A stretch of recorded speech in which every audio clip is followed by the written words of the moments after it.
U.S. Rep. Ron DeSantis, a Palm Coast Republican who continues to mull a bid for governor, drew Twitter praise Friday from President Donald Trump, who flew to Palm Beach for the Christmas holiday.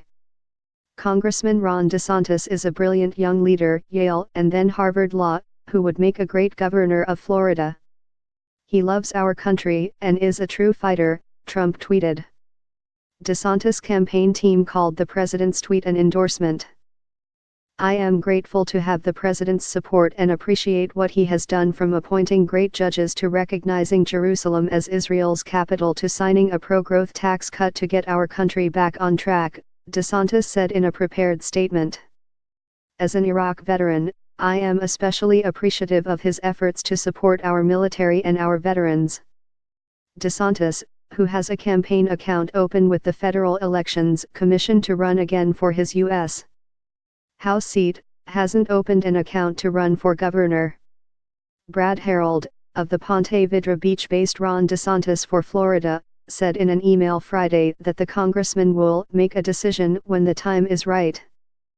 While DeSantis hasn't opened a campaign account for the governor's race, he has a state political committee, the Fund for Florida's Future, which started raising money in May and had about $2 million on hand as of November 30. The White House media pool reported that Trump's tweet Friday followed an appearance by DeSantis on Fox News, which was aired on Air Force One during the flight. Fox News, which played on cabin TVs, featured a segment with Rep. DeSantis toward the end of the flight, the report said.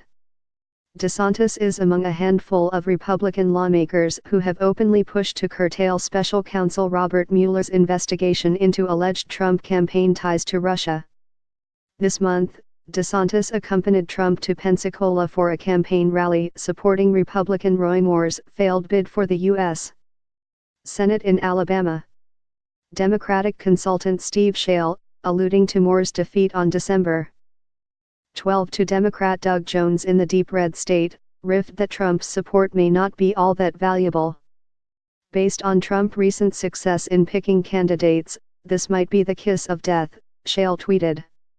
Matt Herringer, a campaign spokesman for Democrat Gwen Graham, called DeSantis an extreme congressman who is leading the smear campaign against special counsel Robert Mueller and the Russia investigations. Graham is part of the Democratic gubernatorial field that includes Miami Beach Mayor Philip Levine, Winter Park businessman Chris King and Tallahassee Mayor Andrew Gillum. Among Republicans running to replace term-limited Gov. Rick Scott in 2018, Agriculture Commissioner Adam Putnam is the biggest name to have opened a campaign account. Putnam began December with more than $2.5 million in his campaign account and had more $12.8 million on hand in his Florida-grown political committee. Clearwater Republican Jack Latvala continued to have a campaign account open Friday, 2 days after announcing he will resign from his Senate seat following investigations about alleged sexual harassment. House Speaker Richard Corcoran, Land O'Lakes, is also widely expected to run for governor, though he has not opened a campaign account.